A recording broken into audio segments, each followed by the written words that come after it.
یہ آیات بھی آنکھیں کھول دینے والی ہیں بھائی. کئی دفعہ میں نے اس کا حوالہ دیا ہے، یعنی اس کا ذکر کیا ہے، اور آج حوالے کے ساتھ یہ بات سامنے آئی ہے. لہٰذا میں اپنے مخلص بھائیوں، مخلص ساتھیوں سے یہی کہوں گا کہ دیکھو، حق بالکل واضح ہو گیا ہے، بالکل قد تبین الرشد من الغی، کہ ہدایت اور گمراہی کو بالکل علیحدہ بیان کر دیا گیا ہے. اور اللہ تعالیٰ نے ہمارے سامنے دو کردار لا کر ہماری تربیت کا انتظام کیا ہے. ایک کردار ہے ڈاکٹر مسعود الدین عثمانی رحمۃ اللہ علیہ کا، جنہوں نے اللہ کے بھروسے کے اوپر اللہ کی محبت میں توحید کا علم بلند کیا. اس دور کے اندر توحید کی دعوت دی اور شرک کے اوپر انگلی رکھی، شرک کا رد کیا، اور شرک پھیلانے والوں کو طاغوت قرار دیا کہ یہ ہیں وہ امت مسلمہ کے اصل مجرم، جنہوں نے آج امت مسلمہ کو قبر پرست بنا دیا، اور قبر پرستی ان کی خالص بت پرستی کی شکل اختیار کر گئی ہے. اور کوئی جماعت، کوئی مسلک، کوئی ملک ایسا نہیں ہے جہاں 100% ایمان خالص ہو، کیونکہ اللہ تعالیٰ نے جو دنیا میں بھی عزت اور کامیابی کے وعدے کیے ہیں وہ ایمان خالص کے ساتھ کیے ہیں کہ تمہارا ایمان 100% ہوگا. ایمان کے اندر اگر بال برابر کمی ہوگی تو پھر تمہیں مال کے پہاڑ لگا دیکھو، تمہاری کوئی ویلیو نہیں ہے، سارے اعمال برباد کر دیے جائیں گے. انبیاء کی مثالیں دیں کہ تم کیا چیز ہو، یہ میرے انبیاء ہیں، اگر یہ بھی شرک کرتے تو ان کا کیا کرایا لَحَبِطَ عَنْهُمْ مَا كَانُوا يَعْمَلُونَ، جو کچھ انہوں نے اعمال کیے سب کچھ برباد کر دیا جاتا. تو اس طریقے سے اللہ تعالیٰ نے کھول کھول کے یہ باتیں بیان کی ہیں. تو آج کفر و شرک کے اوپر انگلی جب رکھی جاتی ہے تو انہی دلائل کے ساتھ جو قرآن نے بیان ہوئے ہیں، قرآن کا ہر واقعہ، ہر آیت، ہر مضمون یقین کیجئے بالواسطہ یا بلا واسطہ توحید کی دعوت دیتا ہے، رد شرک کرتا ہے ہر اینگل سے. تو یہ بہت بڑی نعمت ہے اللہ تعالیٰ کی کہ اس انداز سے ایک عالم دین نے یہ دعوت اٹھائی اور ہمارے سامنے ایک عملی نمونہ پیش کیا کہ دیکھو عالم دین ہوتا کیا ہے، اور نبی علیہ السلام اور صحابہ اکرام کا کیا انداز تھا. تو یہ ایک نقشہ ہمارے سامنے آیا ہے. اور پھر اس کے بعد یعنی کس طریقے سے اللہ تعالیٰ کا وعدہ پورا ہوتا ہے. اللہ ولی الذین آمنوا یخرجہم من الظلمات الی النور، کہ اللہ تعالیٰ مومنوں کا دوست ہے، ولی ہے، مددگار ہے، نگہبان ہے، محافظ ہے. وہ اپنے مخلص بندوں کو اندھیروں سے نکال کر روشنی میں لاتا ہے. یعنی جب مومن ایمان اختیار کرتا ہے پھر آہستہ آہستہ اس کی تربیت ہوتی ہے، اس کے اس برتن کو مانجا جاتا ہے، لوگ بھی دیکھتے ہیں اور خود بھی وہ جائزہ لیتا ہے، اور آہستہ آہستہ اپنے اندر کمیوں کوتاہیوں کو جب دور کرتا جاتا ہے. یہ اللہ کی توفیق ہوتی ہے، اللہ نے ایسا ماحول اس کو فراہم کر دیا ہوتا ہے، اور پھر آہستہ آہستہ نکھر کر اس کا ایمان سامنے آتا ہے اور تقویٰ بڑھتا چلا جاتا ہے، ایمان بڑھتا چلا جاتا ہے. تو یہ تو مومنوں کے ساتھ اللہ تعالیٰ کرتا ہے. دوسرا نقشہ کھینچا، فرمایا والذین کفروا اولیاؤہم الطاغوت، اور جو کافر ہوتے ہیں جب یہ طاغوتوں کو اپنا لیڈر، اپنا رہبر اور رہنما مانتے ہیں، انہی کے مولویوں اور پیروں کے پاس جا کر بیٹھتے ہیں، ان سے متاثر ہوتے ہیں اور ان کی شیطانی باتوں کا جواب نہیں دے سکتے ہیں، مومنانہ انداز سے لاجواب ہو جاتے ہیں، چونکہ ایمان کھرا نہیں ہوتا ہے، ایمان کے اندر وہ نکھار نہیں آیا ہوتا ہے، اللہ کی مدد ان کے ساتھ نہیں ہوتی، اس وجہ سے لاجواب ہو جاؤ. ہم تو لاجواب ہو گئے جی، ان کی باتوں کا ہمارے پاس جواب ہی کوئی نہیں تھا. اچھا، آپ کے پاس جواب ہی کوئی نہیں تھا؟ آپ کا ایمان خالص ہوتا تو آپ کے پاس جواب ہوتا. لا الہ الا اللہ محمد رسول اللہ، کیا اس کا بھی معنی آپ کو نہیں آتا ہے؟ اس کا بھی فہم نہیں ہے آپ کو؟ کیونکہ ہماری جنگ جو ہے وہ لا الہ الا اللہ کی بنیاد کے اوپر تھا، اور ہمارا کوئی جھگڑا نہیں ہے کسی کے ساتھ. یہ کیجیے، کوئی اختلافی معاملات میں جتنے ہوتے ہیں فروعی معاملات ذرہ برابر یعنی اختلاف ہونے کے باوجود ہمارا جھگڑا نہیں ہے ان کے اوپر. وہ آہستہ آہستہ معاملات ٹھیک ہو جاتے ہیں، اور اللہ تعالیٰ نے ایک عام وعدہ بھی کیا ہے کہ جتنی بھی کمیاں کوتاہیاں ہوں گی اللہ تعالیٰ اپنے فضل و کرم سے معاف کر دے گا. لیکن شرک کے معاملے میں کوئی معافی نہیں ہے، اس معاملے میں تمہارا ذرہ برابر کوئی کمی نہیں ہونا چاہیے. تو لہٰذا ہماری جتنی جنگ ہے لوگوں کے ساتھ، یا ہماری دعوت کا محور یہی ہے کہ ایمان خالص کرو، ایمان کہنے سے یا مومن کہنے سے معاملہ نہیں بنے گا کہ تم نے کلمہ پڑھ لیا ہے اور اس کے بعد چادریں چڑھاؤ، عرس اور میلے کرو، یا علی مدد کے نعرے لگاؤ، یا رسول مدد کے نعرے لگاؤ، اور پھر تمہارا یہ مشرکانہ جمہوری نظام بھی قائم رہے، سود بھی قائم رہے، فحاشی بھی قائم رہے، کفر و شرک بھی قائم رہے، اور پھر تم نے کلمہ جو پڑھ لیا ہے پھر تو جنت تمہارے لیے پکی ہو گئی ہے۔ یہ بات تمہیں غلط بتا دی گئی ہے، کیونکہ دوسری بات نہیں بتائی گئی ہے۔ دوسری بات یہ ہے کہ شرک کیا تو تمہارا سارا کلمہ، نمازیں، حج، عمرے، سب کچھ برباد کر دیا جائے گا۔ یہ تمہیں کسی نے نہیں بتایا تھا؟ تو سنو پھر آج یہ مسئلہ بھی کہ شرک کے ساتھ کوئی عمل قابل قبول نہیں ہوتا ہے۔ تم 1000 کلمے پڑھتے رہو، کیونکہ جب کلمے کا مطلب یہی ہے کہ تم ہر کفر و شرک کے اوپر لا چلاتے ہو، لا الہ الا اللہ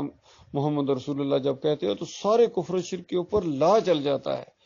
اور پھر تم یعنی بندہ مسلمان ہو جاتا ہے، اور پھر اگر شرک کرے تو پھر کلمے کے اوپر لا چل جاتا ہے، پھر کلمہ ختم ہو جاتا ہے۔ جیسا تم یا علی مدد کا نعرہ لگاتے تمہارا کلمہ ختم ہو جاتا ہے، یا رسول مدد کا نعرہ لگاتے ہو تمہارا کلمہ ختم ہو جاتا ہے۔ جیسا ہی تم یہ میلاد کا کیک کاٹتے ہو نا، یہ چاہے سالگرہ جو شرک کی تم مناتے ہو ہر سال 12 ربیع الاول کو، اس وقت تمہارا کلمہ ختم ہو جاتا ہے، یا 11ویں دیتے ہو، یا واسطہ وسیلے کے ساتھ جب دعا مانگتے ہو کہ یا اللہ اپنے حبیب کے صدقے فلاں کے صدقے میری دعائیں قبول کر، تمہارے کلمے کے اوپر لا چل جاتا ہے، ختم ہو جاتا ہے تمہارا معاملہ۔ یاد رکھنا اس بات کو، جب پیر صاحب کی پنڈلیاں دباتے ہو نا، جب تعویذ پہنتے ہو اور کوئی بھی تم شرک کرتے ہو، اس وقت تمہارے کلمے کے اوپر لا چل جاتا ہے، جتنا مرضی پھر کلمہ پڑھتے رہو، جب تک صحیح معنوں میں اس شرک کو نہیں چھوڑو گے۔ اور یہ بات کوئی ہماری اپنی اجتہادی بات نہیں ہے، اللہ کے نبی صلی اللہ علیہ وآلہ وسلم نے، آخری رسول محمد صلی اللہ علیہ وآلہ وسلم نے فرمایا کہ یہ اہل کتاب، یعنی یہودی ہوں، یہ نصرانی ہوں، یہ لا الہ الا اللہ محمد الرسول اللہ پڑھنے کے باوجود جنت نہیں جا سکتے ہیں جب تک یہ نہ کہیں کہ عیسیٰ علیہ السلام اللہ کے بیٹے نہیں ہیں بلکہ اللہ کے بندے ہیں، اللہ کا کلمہ ہیں۔ جب تک یہ بات نہیں کہیں گے تو وہ جنت میں نہیں جا سکتے، یہ کلمہ ان کو جنت نہیں لے جا سکے گا، کیونکہ شرک موجود ہے۔ تو یہ ایک اصولی طور پر بات سامنے آ گئی کہ کسی کے اندر بھی اگر اس کے اندر مسلکی شرک ہے، کوئی فرقہ وارانہ اس کے اندر معاملہ ہے، اور اپنے فرقے کے ساتھ بریلویت، دیوبندیت، اہل حدیثیت، سلفیت، صوفیزم کے ساتھ اگر بال برابر بھی لگاؤ ہے، دل کے اندر کچھ ذرا برابر اس کو کھرچ کر نہیں نکالا ہے اس نے، اندر و اندر کچھ علماء کے ساتھ، کچھ مولویوں کے ساتھ، کچھ مسلک پرستوں کے ساتھ اگر دلی لگاؤ ہے، قلبی لگاؤ ہے ان کے، اور ان کے خلاف جب آواز اٹھائی جائے تو اس کو تھوڑی سی پریشانی ہو جاتی ہے، جس کا مطلب ہے تمہارے دماغوں کے اندر وہ طاغوت ابھی دوڑ رہا ہے۔ جب تک اس کے اوپر تم لا نہیں چلاؤ گے، اس کا کفر نہیں کرو گے، تمہارا کوئی ایمان نہیں ہے۔ تو اس انداز سے یہ دوسرا کردار ہمارے سامنے آیا ہے محمد حنیف اور اس کے ساتھیوں کا، کیونکہ ایمان کی روشنی کے اندر تھے، ایمان کی روشنی کے اندر تھے جب انہوں نے طاغوتوں کی طرف رخ کیا ہے۔ ابن کثیر کی طرف اس نے رخ کیا کہ سجدہ تعظیمی کا شرک پھر اس کے دماغ کے اندر آ گیا۔ اگر یہ مومن ہوتے اور مخلص مومنوں کے اور جو موحد عالم دین تھے ان کی طرف ان کا رخ ہوتا، اللہ کے جو بندے تھے ان کی طرف رخ ہوتا، جس طرح ڈاکٹر مسعود الدین عثمانی رحمۃ اللہ علیہ نے اس دور کے اندر مومنانہ تفسیر کی ہے اور فتویٰ لگایا کہ دیکھو نہیں حضرت وخروا لہ سجدا، کہ وہ جو 100 نمبر آیت کے اندر آیا ہے وخروا لہ سجدا سورہ یوسف، یہ لہو کی ضمیر اللہ کے لیے ہے، اللہ کے لیے ہے، اور سارے خاندان نے ان رحمتوں اور برکتوں کی وجہ سے جو اس خاندان پر اللہ نے کی شکر گزاری کے طور پر وہ پورا خاندان اللہ کے سامنے سجدہ ریز ہو گیا۔ جب یہ سٹوری آگے جا رہی ہے، اینڈ ہو رہا ہے اور پوری بات مکمل ہو گئی، تو یہ تعلیم دی ہے قرآن نے اور پھر اس سورہ نے، اور یعقوب علیہ السلام کی زندگی اور یوسف علیہ السلام کی زندگی نے، جن کے بارے میں ہم یہی کہتے ہیں ہر نماز کے اندر کہتے ہیں یا اللہ نیک لوگوں کا راستہ بتا، نیک لوگوں کے راستے کے اوپر چلا، تو اللہ تعالیٰ نے کھول کھول کر پورے قرآن کے اندر نیک لوگوں کا راستہ بتا دیا ہے۔ آدم علیہ السلام کا طریقہ، کس طرح انہوں نے توبہ کی تھی، اللہ سے استغفار کی تھی، براہ راست اللہ کو پکارا تھا، کوئی واسطہ وسیلہ نہیں۔ نوح علیہ السلام نے 950 سال تبلیغ کی اور اللہ کو برابر پکارتے رہے، کسی اور کی طرف رخ نہیں کیا ہے۔ پھر سارے انبیاء کا یہ معاملہ ہے۔ عیسیٰ علیہ السلام نے یہی دعوت دی، محمد صلی اللہ علیہ وسلم کا تو ہمارے لیے بہترین نمونہ قرار دے دیا گیا، ان کی زندگی کو ہمیشہ اللہ کو پکارتے تھے ہر مشکل مصیبت کے اندر۔ تو یہ ہے سورہ یوسف کا پیغام۔ آسن القصص اس کو ایسے نہیں کہا گیا کہ آسن القصص ہے، بہترین قصوں میں سے ایک قصہ ہے یا بہترین قصہ ہے، کس طرح ایک مومن کا کردار ہونا چاہیے، کس طرح اس کو زندگی بسر کرنی چاہیے، ہر وقت اللہ کے سامنے جھکے ہوئے، صبر کے ساتھ زندگی بسر کرنے والے، خوشی آئے شکر کرتے ہیں، اسی کا شکریہ ادا کرتے ہیں، پریشانی آئے اسی کو پکارتے ہیں، اور جب خوشیاں آئیں پھر اسی کے سامنے سجدہ ریز ہو جاتے ہیں۔ یہ ایمان باقی اس طرح تفسیر کر دینا کہ سارا خاندان یوسف علیہ السلام کے سامنے سجدہ ریز ہو گیا، جس طرح محمد حنیف صاحب نے دعوت القرآن کے اندر کر دیا، اس کے ابن کثیر کی وجہ سے اس سے متاثر ہو گئے، ان عربوں سے متاثر ہو گئے، ڈاکٹر اسرار سے متاثر ہو گئے، مودودی سے متاثر ہو گئے، انہوں نے سجدے کا رخ اللہ کا وہ پھیر دیا نبی یوسف علیہ السلام کی طرف، اور پھر ڈنڈے کے زور سے، نظم کے ڈنڈے کے زور سے اس نے بنوایا۔ حالانکہ طریقہ یہ ہے کہ جب کبھی اختلاف ہو جائے اللہ اور اللہ کے رسول کی طرف رجوع کرو، ہر معاملے کو تو اللہ کی طرف رجوع کرو گے تو بتاؤ پوری کتاب کے اندر اللہ تعالیٰ نے کیا معاملہ بیان کیا ہے۔ سورہ یوسف کی، سورہ مریم کی 58 نمبر آیت پڑھو، اور اس کے علاوہ سورہ بنی اسرائیل کے اندر بھی اس انداز سے بات بیان کی گئی ہے، الف لام میم سجدہ میں بھی یہ بات بیان کی گئی ہے یہ چیز، اور پھر ہر جگہ سورہ نحل کی وہ آیت، کڑاکے کی آیت کہ وَلَقَدْ بَعَثْنَا فِي كُلِّ أُمَّةٍ رَسُولًا أَنِ اعْبُدُوا اللَّهَ وَاجْتَنِبُوا الطَّاغُوتَ۔ ہر نبی نے ہر دور کے اندر یہی دعوت دی ہے، صرف اللہ کی بندگی ہے، صرف اللہ کو رکوع اور سجدے، صرف اللہ کو پکار ہے، واسطہ وسیلہ صرف اللہ کا، کوئی اور نہیں ہے، کوئی اور نہیں ہے، ساتھ ہی کا مَا لَكُم مِّنْ إِلَٰهٍ غَيْرُهُ، اس کے علاوہ کوئی اور نہیں ہے، بس اس کے علاوہ کوئی اور۔ کتنا زور ہے اس کے اندر قرآن کے پورے اس انداز کے اوپر، قرآن میں یہ مسئلہ بیان اس طریقے سے ہوا۔ اور پھر رسول کی طرف رسول صلی اللہ علیہ وآلہ وسلم نے پوری زندگی اس چیز کی تعلیم دی، دیکھنا اللہ کے علاوہ کسی کو سجدہ نہیں، بلکہ اپنے بارے میں تو کہا کہ میں جب آؤں تو رکوع اور سجدے تو بڑے دور کی بات ہے، تم کھڑے بھی نہ ہوا کرو۔ یہ چیز گویا لے جاتی ہے اپنی اس تعظیم کی طرح آہستہ آہستہ آگے بڑھا کے، پھر وہ شرک کی طرف معاملہ لے جاتا ہے، کھڑے بھی نہ ہوا کرو، اس چیز کو بھی پسند نہیں کرتے تھے۔ اور کئی موقعوں کے اوپر جب ہلکا سا بھی کچھ اس چیز کا معاملہ ہوا تو نبی علیہ السلام جوش سے سبحان اللہ سبحان اللہ سبحان اللہ کہنا شروع کر دیتے کہ اچھا مجھے تم نے اللہ کے ساتھ اس انداز سے کہ جو اللہ چاہے اور جو رسول چاہے، اس طرح کی بات کسی کے منہ سے نکل گئی تو نبی علیہ السلام نے سختی کے ساتھ منع کر دیا اور کہا کہ دیکھنا مجھے اس طرح نہ بڑھانا چڑھانا جس طرح یہود و نصارہ نے یہ کیا تھا، نصرانیوں نے عیسیٰ ابن مریم کو بڑھا چڑھا کے اللہ کے ساتھ شرک، مجھے نہ کرنا اس طرح، میں عبد ہوں و رسول ہوں، عبد ہوں میں، عبد ہونا بہت بڑا فخر ہے، بہت بڑی عزت ہے۔ تو نبی علیہ السلام اس کو ہمیشہ یاد رکھ، میں عبد ہوں، اس کا میں عبد ہوں، شریک نہیں ہوں، ذات کا ٹکڑا نہیں ہوں، پارٹنر نہیں ہوں، بلکہ بندہ ہوں، عبد ہوں، اور وہ رسول ہوں، اللہ نے رسول بنایا ہے، اس نے احسان کیا ہے یعنی اور چھانٹا ہے انسانوں میں سے۔ اللہ تعالیٰ نے پہلے بھی رسول گزرے ہیں، کوئی نئے اور نرالے نہیں ہیں، کوئی انوکھے نہیں ہیں، اس سے پہلے رسول گزرے ہیں، انہوں نے بھی دعوتیں دی ہیں، انہوں نے بھی اللہ کی بندگیاں کی ہیں، انہوں نے کسی اور کو سجدے نہیں کیے ہیں، کسی اور کو رکوع نہیں کیے، نہ کروائے ہیں، اللہ کے ساتھ وہ بھی شریک نہیں تھے، وہ بھی اللہ ہی کو پکارا کرتے تھے۔ اس انداز سے کھول کھول کے مسئلے بیان کیے۔ اس دور میں لاؤڈ سپیکر ہوتا تو لاؤڈ سپیکر میں یہ باتیں بیان کی جاتی، میگا فون میں یہ باتیں بیان کی جاتی، کتابوں میں لکھ دی گئی، جو تحریر کر دی گئی اللہ کے بندوں۔ تو اس انداز سے یہ معاملہ ہے۔ تو جب آپ طاغوتوں کی طرف رخ کرو گے جنہوں نے دین کو بگاڑا ہے تو انہوں نے تمہارا دماغ خراب کر دیا، پھر تمہارے دماغ کے اندر یہ چیز آ گئی کہ یوسف علیہ السلام کی طرف رخ پھیر دیا، پھر ڈنڈے کے زور سے بنوایا، اللہ کی باتوں کو کتنا انکار ہو گیا، کتنی آیات کا انکار کر دیا محمد حنیف صاحب نے، ان کے لوگوں نے، اور ڈٹے گئے اس کے اوپر، سمجھتے سارا جتھا ہے، جب آگے جب جائیں گے نا تو یہ سارے گویا فرشتے بھی ان سے مروب ہو جائیں گے اور ان کے دلائل سے اللہ بھی مروب ہو جائے گا۔ جب دنیا میں مومن تمہارے دلائل سے مروب نہیں ہو رہے ہیں تو اللہ تعالیٰ کس طرح ہوگا؟ غور کرو اس بات کے اوپر۔ یہ معاملہ، یہ دو کردار اللہ تعالیٰ نے ہمیں بتائے ہیں، ایک کردار جس نے اللہ کی طرف رخ کیا، ڈاکٹر مسعود الدین عثمانی رحمۃ اللہ علیہ، کس طرح اللہ تعالیٰ نے اس کو اندھیروں سے نکال کے روشنی کے اندر لے کے آیا، اس کو روشنی بنا دیا، ایک ایمان کی شمع بنا دیا اس دور کے اندر۔ اور جس بندے نے طاغوتوں کی طرف رخ کیا محمد حنیف نے، تو کس طرح